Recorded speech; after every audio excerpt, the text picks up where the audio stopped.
La France Bouge, c'est aussi votre émission qui met en avant les bonnes pratiques des entreprises. Bonjour Marie-Pierre Chobroc. Bonjour. Vous êtes la fondatrice de We Go Green Air.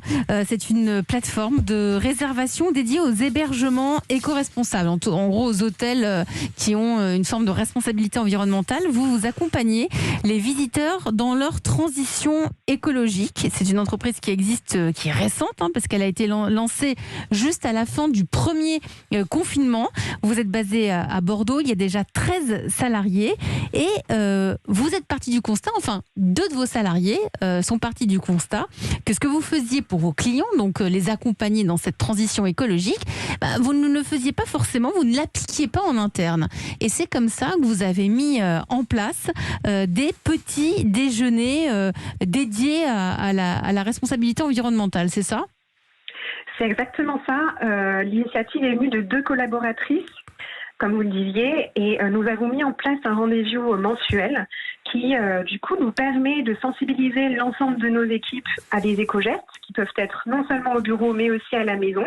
Et du coup, on a sélectionné des thématiques bien précises qu'on va aborder chaque mois. Alors, c'est quoi, par exemple, la thématique du mois ?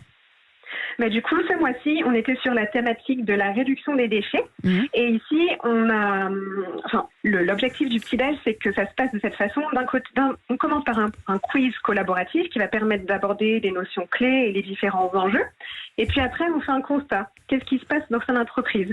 Donc du coup, on a un peu épluché l'ensemble de nos corbeilles. Donc vous prenez les poubelles avec les salariés, pour qu'on comprenne bien, et vous videz les poubelles, et là, vous analysez les déchets. On a fait un gros constat, effectivement, et on a constaté que les principaux déchets qui étaient émis chez nous provenaient de l'alimentation du midi. Et donc derrière, on a proposé des actions pour réduire les déchets liés à cette alimentation du midi. Et donc concrètement, on se lance un défi à la fin de chaque petit-déj. Et là, notre objectif, c'est de réduire par 2 nos déchets. Mais j'imagine que pendant le petit-déj, du coup, on fait attention à ce qu'on mange pour pas qu'il y ait trop de déchets. Parce qu'on va passer la matinée à fouiller les poubelles quand même. Effectivement, et là, on met... Là, l'objectif, c'est de proposer des petits déj zéro déchet avec des choses faites maison et sans emballage, effectivement. Bien sûr. Comment ça réagit au niveau des salariés ? Ça les soude ? Ça change quelque chose dans la qualité de leur travail ? On a beaucoup de chance d'avoir des équipes qui sont déjà éco-conscientes et assez avancées. Et on va dire que ce rendez-vous, c'est un rendez-vous où on est... hyper bienveillants les uns envers les autres et on sait qu'on n'est pas tous au même niveau dans nos vies de tous les jours. Et là, l'objectif, c'est de se réunir et de s'unir justement dans un challenge commun. Alors, je le disais, vous avez 13 salariés, Guillaume Quéroux. Vous avez une question. Non, est-ce que du coup, cette approche-là vous a permis d'attirer de nouveaux talents ?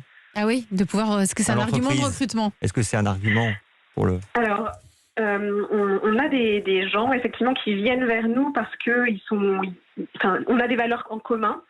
On a encore très peu communiqué sur ces initiatives, mais effectivement, on a commencé sur LinkedIn et derrière, on a eu des très belles réactions et en fait, on se rend compte que donner l'exemple et parler de ces bonnes actions, parler de ces éco-gestes permet effectivement, en tout cas, de générer des impacts positifs et on fait un peu boule de neige.